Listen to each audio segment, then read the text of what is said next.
This has been a very interesting week with regards to democracy.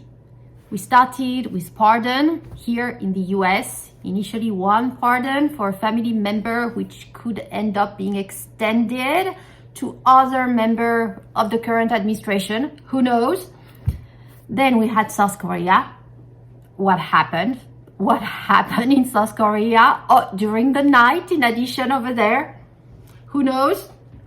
And then France. I mean, in 1 year, we're gonna have had 4 prime ministers in France. The government is in complete turmoil. Doesn't mean life changes as we know, but it makes you wonder what's going on with democracy in these first world mature nations, right? So in this video, I want to go over some of these 2 events. We all know what's going on here in the US. I want to cover a bit more South Korea as well as France, which I know obviously the best. And first of all, I'm Anne, the little Frenchie in Big Texas. Welcome to the channel. And let's get down to it. And I will share with you a few articles here.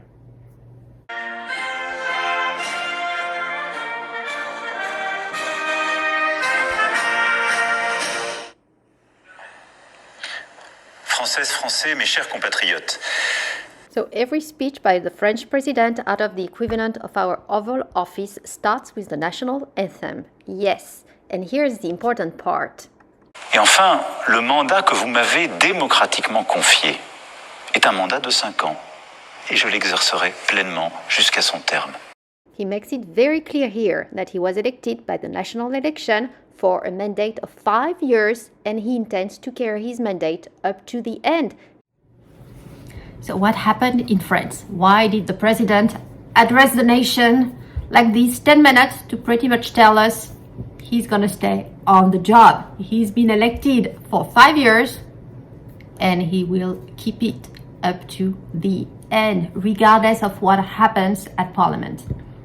So let's go back in time here because it kind of started with the European election this year, where pretty much his party lost. So it was divided between the extreme right and the extreme left. So the 2 extremes got very high votes here, which was not expecting as such to have a rise of the 2 extremes. So what he did is dissolve the parliament, Congress, and ask for election for the French Congress.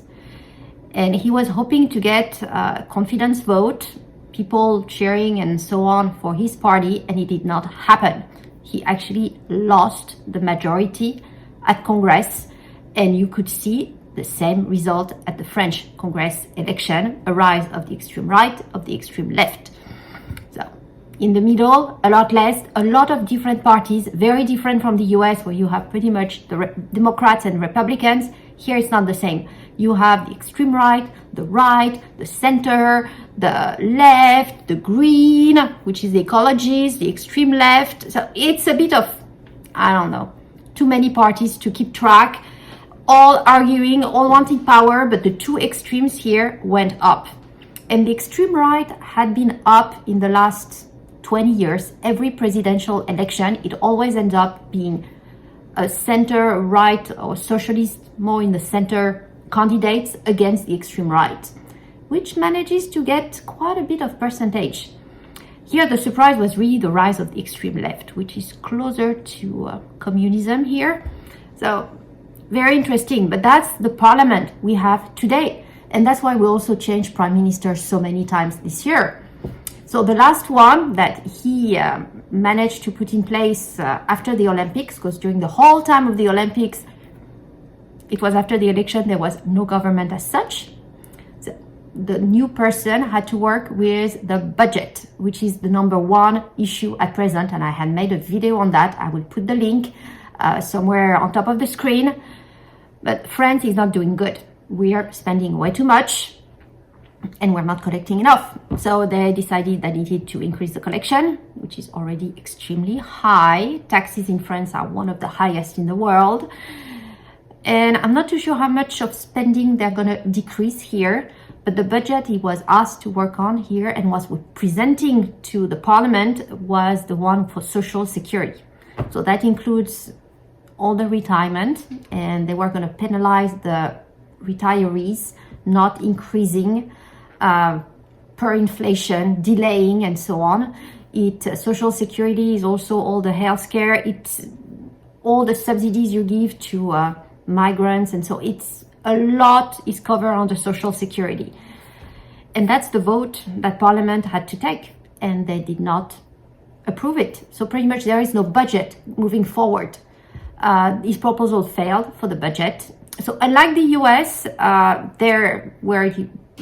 you have it almost every year. They have to vote up to the last minute. Otherwise, if there's a shutdown in government, in France, there is no shutdown. They can sign some emergency bills to just fund limited government. So it's going to continue. But it's a no confidence vote. That's what you see in all the headlines. It's a no confidence vote for Macron, for his government. And that was actually really acted upon by the extreme right that really worked it together with the extreme left. These two that do not get along, that do not have the same interests, the same ideas, nothing, they actually joined for that particular vote, which is why they managed to have a majority at the assembly and voted down. So the government prime minister is out. Emmanuel Macron is to find a new person, which is going to be the fourth one since the beginning of the year for what is supposed to be a Western stable government. It's an exceptional case that has not happened for many, many years. I think we're going back to the 60s. It's what's going on. What's going on? And the whole thing, I heard both parties here, Macron saying, we, the French, can do some amazing things. We are rebuilding Notre Dame, which actually is reopening this weekend. We did the Olympics. We can do that. We can do the budget and so on.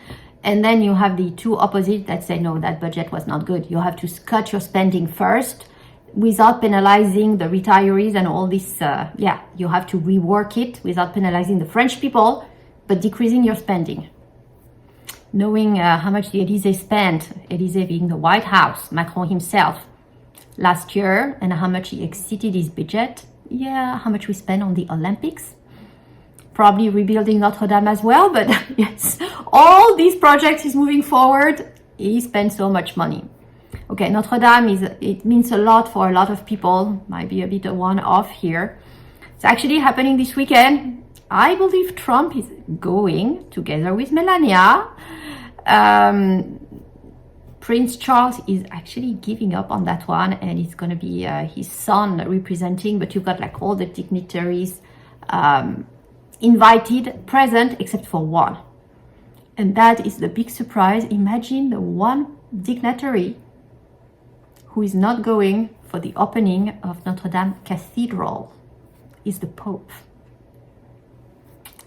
Some political issue here happened. Why he's not going? He decided instead of visiting Paris, he's going to visit Corsica.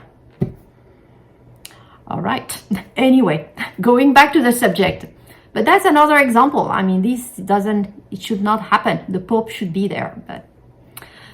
So now let's move to South Korea. And here, I have to admit, I'm not very familiar, so I had to look a bit on the internet and do some research. So what happened here in South Korea? Short-lived martial law. Yes. So it all happened at night. It was a few crazy hours. Yes. Around 9:30 p.m. Korean time, December 3rd, there were some rumor. Okay. 10:30-ish. President Yoon gave a short speech in which he blamed certain pro-North Korean and anti-state forces in South Korea of trying to destabilize the country. In effect, he was pointing the finger at opposition parties who have been blocking his policies and trying to impeach some of his appointees.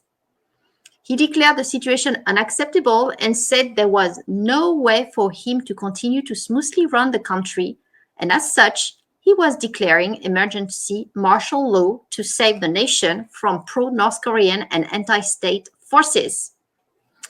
So yes, then you had defense meeting, military personnel, yes, a martial law proclamation. So all this was like 11 p.m. Huh? Everybody in bed.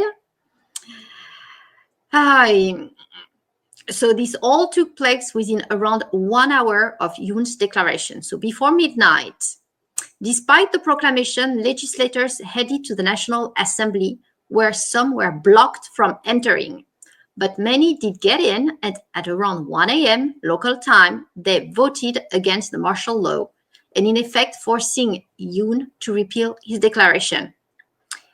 He did this, of course, waited a bit, 3 hours and a half, during which the situation was very tense. I don't doubt it. And at 4:30 a.m., he held another press conference and announced that he was lifting the emergency measure. What happened between 9 p.m. and 4:30 a.m. in his brain? Yes, this shocked a lot of people. Appears many were taken unawares. Yes, obviously some were in the know, such as the defense minister. Yes, but it appears that even in his own party, some were not aware of what he was planning to do. So very unstable situation as well, because right now, it's he's completely blocked.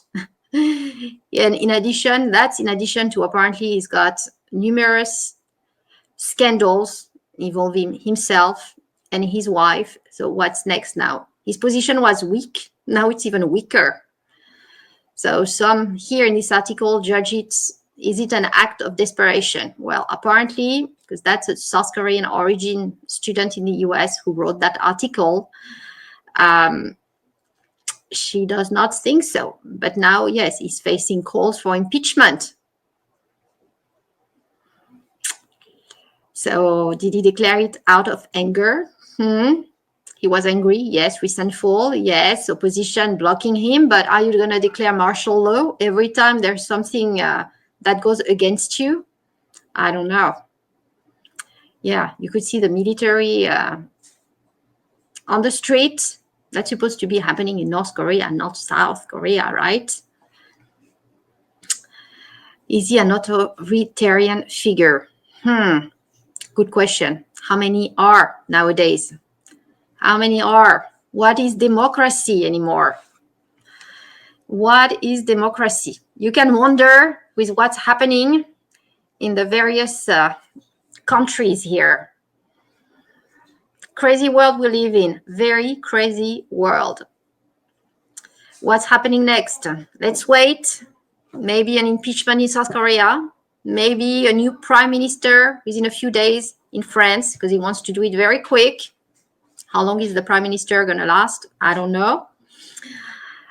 Crazy world we live in, guys. Very crazy. Let me know what you think in the comments below. South Korea is a bit enigmatic for me. I'm not very familiar. Hard to understand what went in his head in the middle of the night here. France is a lot clearer. And in the US as well, unfortunately. We'll see how many people will get pardoned up to end of his term here. But yes, very interesting world and a new definition of democracy, I believe, here. So thank you all for watching. If you enjoyed, as always, you hit the thumbs up and subscribe to the channel. More to come. Thank you all.